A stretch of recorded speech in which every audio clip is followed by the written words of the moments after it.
నమస్తే, welcome to our channel.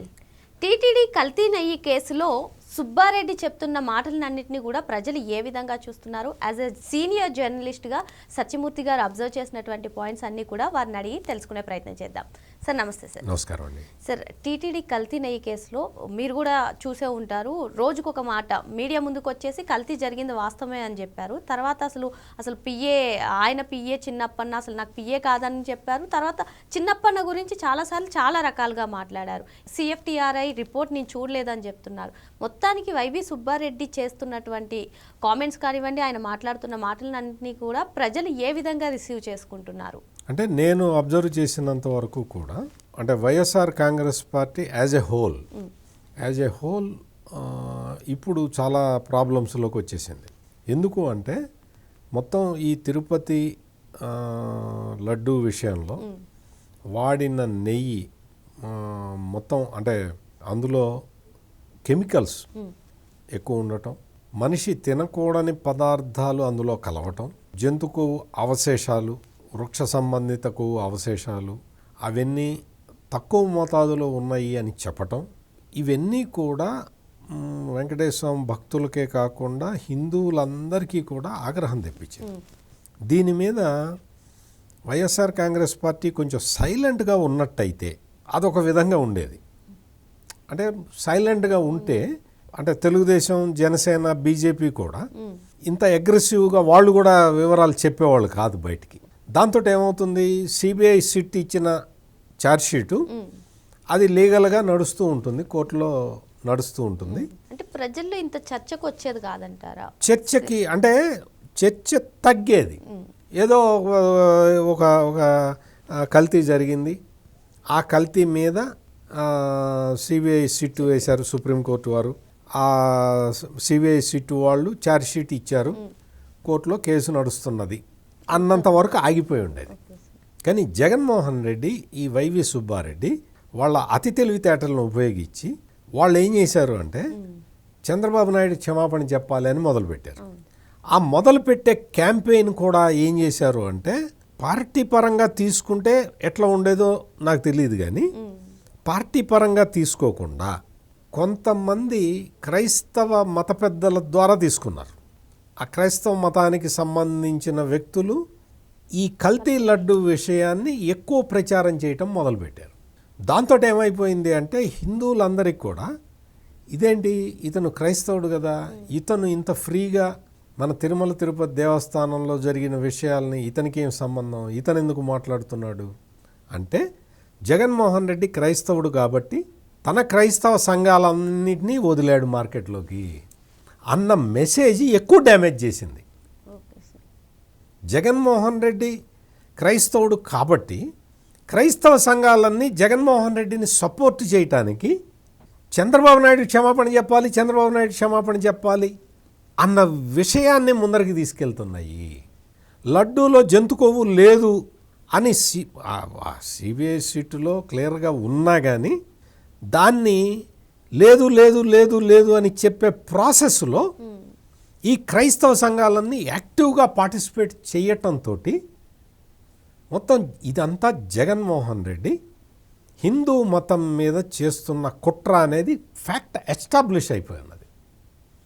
ఈ జంక్చర్లో అయినా వైసీపీ వదిలేయకుండా ఏం చేస్తున్నది, నాకు ఆ కాడూరు చిన్నప్పన్నతో నాకు సంబంధం లేదు అని వైవి సుబ్బారెడ్డి చెప్పటం, నాకు CFTRI రిపోర్టు నేనే అడిగాను అని ఒక చోట చెప్పటం, నేను అడిగాను కానీ ఆ రిపోర్ట్ నేను చూడలేదు అని ఇంకో చోట చెప్పటం. అంటే అన్ని అబద్ధాలని ఒక్కొక్క అబద్ధం అంటే తప్పు చేసిన వాడు ఆ తప్పు నుంచి తప్పించుకోవటానికి అబద్ధాలు చెప్పుకుంటూ పోవాల్సి వస్తుంది. వైవి సుబ్బారెడ్డి అదే పని చేస్తూ ఉన్నాడు, అబద్ధాల మీద అబద్ధాలు చెప్పుకుంటూ పోతూ ఉన్నాడు.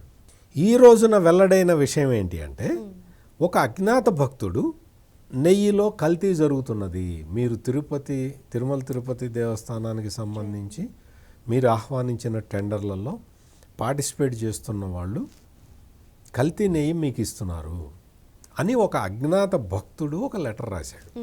ఆ లెటరు కింది స్థాయి నుంచి అట్లా పై దాకా చైర్మన్ సుబ్బారెడ్డి దాకా వచ్చింది.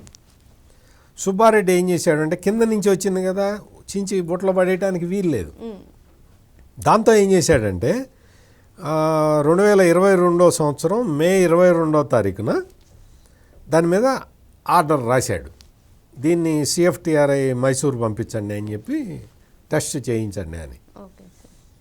అది పంపించిన తర్వాత దాని రిపోర్టు వచ్చిందా లేదా చూసుకోవాల్సిన బాధ్యత చైర్మన్ మీదే ఉంటుంది. అవును సార్. ఎందుకు అంటే అది నెయ్యి కల్తీకి సంబంధించిన విషయం. అంతకన్నా టాప్ ప్రయారిటీ ఐటమ్స్ టీటీడీలో ఉండవు.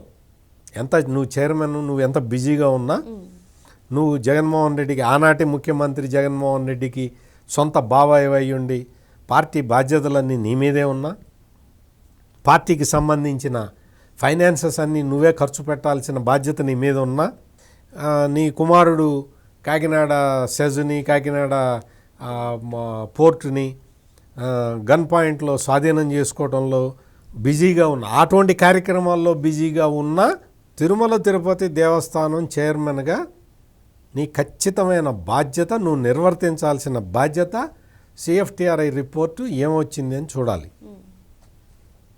నేను అవన్నీ వాటిట్లో నేను కాకినాడ సెజ్లో చాలా బిజీగా ఉన్నానండి, మా అబ్బాయి దాన్ని ఆక్యుపై చేస్తుంటే నేనే చూస్తున్నాను అని నువ్వు చెప్పొచ్చు. నువ్వు తప్పించుకోవడానికి చెప్పొచ్చు. కానీ నీ ప్రైమ్ డ్యూటీ నువ్వు సిఎఫ్టిఆర్ఐకి రిపోర్టుకి పంపించావు. అది ఎప్పుడు వచ్చింది, ఏముంది అందులో ఆ రిపోర్ట్లో అని చూడాల్సిన బాధ్యత నీ మీద ఉంది.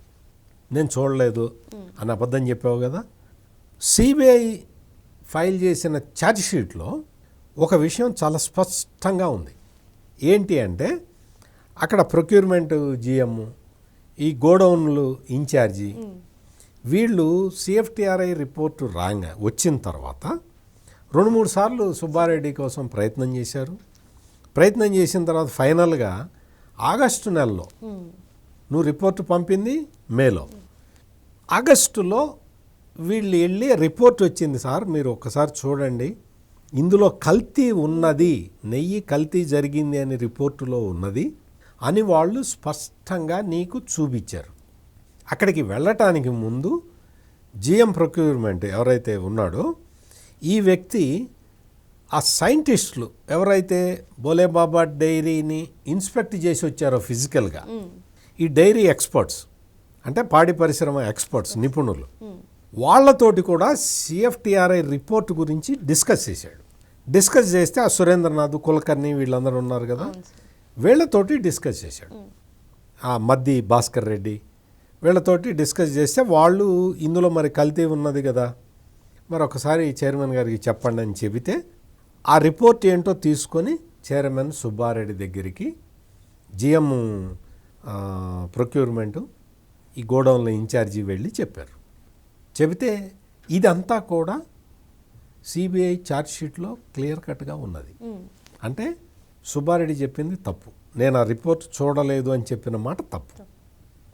ఇప్పుడు ఏం చేస్తున్నాడు, ఈ నేరాన్ని నాకు బలానా పల్లి ఈశ్వర్ రెడ్డి నాకు రిపోర్ట్ చూపించలేదని ఆ నేరాన్ని అతని మీద వేశాడు.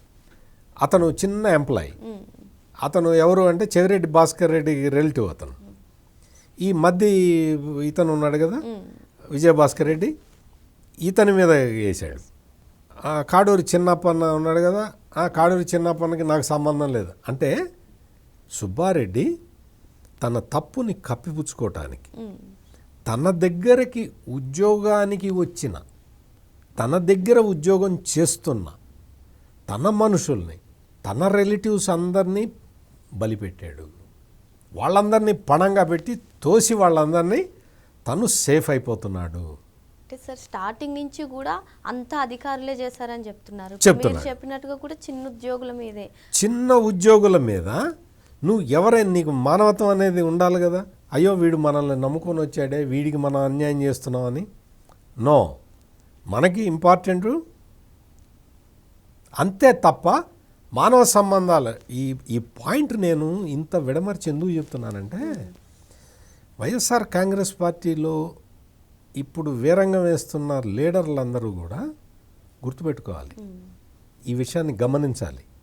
జగన్మోహన్ రెడ్డి కానీ, సుబ్బారెడ్డి కానీ వీళ్ళందరూ కూడా మిమ్మల్ని వాడుకొని వదిలేస్తారు.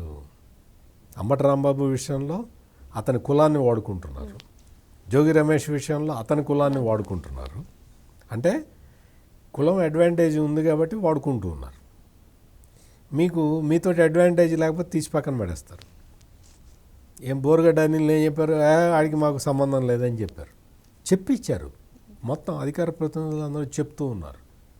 బోరుగడ్డ అనిల్కి జగన్మోహన్ రెడ్డికి సంబంధం లేదా?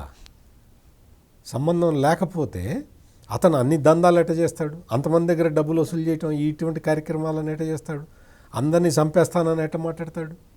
పవన్ కళ్యాణ్ ఇంట్లో ఉన్న చిన్న చిన్న పిల్లల్ని, ఆడపిల్లల్ని కూడా ఒక ఇది చేస్తూ అతి క్రూరంగా ఎట్లా మాట్లాడగలుగుతాడు నీ సపోర్ట్ లేకుండా? మాకు సంబంధం లేదా, దొరికిన తర్వాత మాకు సంబంధం లేదంటున్నారు. అట్లాగే ఈ తిరుపతి లడ్డూకి సంబంధించి కూడా కాడూరు చిన్నప్పన్న అతను ఎవరు? నీ ఫోన్ నెంబర్ వాడాడు, నీ ఇంట్లో ఉంటాడు, నీకు నమ్మిన బంటు. నువ్వు ఉత్తరాంధ్ర ఇన్ఛార్జిగా వెళ్ళంగానే అక్కడ 14-15 అపార్ట్మెంట్లు కొన్న వ్యక్తి, నీ డబ్బులకి సేఫ్ గార్డ్ చేసే వ్యక్తి. అటువంటి వ్యక్తిని నువ్వు బలిపశువుని చేసావు. నీకు మద్ది భాస్కర్ రెడ్డి అతన్ని కూడా తోసావు. అతను ఏడుస్తున్నాడు ఇప్పుడు, నేను వెంకటేశ్వర స్వామికి ద్రోహం చేశాను, నేను తీసుకున్న డబ్బులన్నీ రిటర్న్ ఇస్తానని చెప్పాడు. ఆ శాస్త్రవేత్తలు ఎవరైతే ఉన్నారో వాళ్ళు ఏడుస్తున్నారు, మాకు తెలియదండి, మేము వెంకటేశ్వర స్వామికి మాకు తెలియకుండా ఇంత పెద్ద ద్రోహం చేశామని. అంటే ఎందుకు చెప్తున్నానంటే మనుషుల్ని వాడుకున్నారు. అధికారంలో ఉన్నప్పుడు వీళ్ళందరినీ వాడుకొని ఈ రోజున నేరం బయటపడంగానే బలిపశువుల్ని చేస్తున్నారు. వైసీపీలో మేము వాడిని నరుకుతాం, వీడిని నరుకుతాం, వాడిని చంపుతాం, వీడిని చంపుతాం అని తిరిగే వాళ్ళందరూ కూడా ఈ పాయింట్ అర్థం చేసుకోవాలి. మీకోసం నిలబడేవాడు ఎవడు ఉండడు అక్కడ. మిమ్మల్ని వాడుకుంటారు, బలిపశువుల్ని చేస్తారు. అందుకని సుబ్బారెడ్డి చెప్తున్నవన్నీ కూడా మొత్తం అబద్ధాలని తేలిపోతున్నది. ఒక్కొక్కటి పంచలైపోతూ ఉన్నాయి. వైవి సుబ్బారెడ్డి నెయ్యిలో కల్తీ చేశాడు, అందులో యానిమల్ ఫ్యాట్ లేదు అన్న విషయం ఎక్కడ చెప్పలేదు. రిపోర్టులో లెస్ అని ఉంది, 10% కన్నా లెస్ ఉంటే మేము కనిపెట్టలేము అని రిపోర్టులో ఉంది, ఎన్డీడీబీ రిపోర్టులో అని చెప్పారు తప్ప లెస్ అంటే లేనట్టే. అంటే లెస్ అంటే లేనట్టు ఎట్లవుతుంది? కొంచెం ఉన్నట్టు అది. అందుకని YV Subbareddy is totally exposed. మొత్తం వైవి సుబ్బారెడ్డి చెప్తున్నవన్నీ అబద్ధాలే అని తేలిపోయింది. ఓకే సార్, మరో అంశంతో మళ్ళీ కలుద్దాం. Thank you sir. నమస్కారం అండి.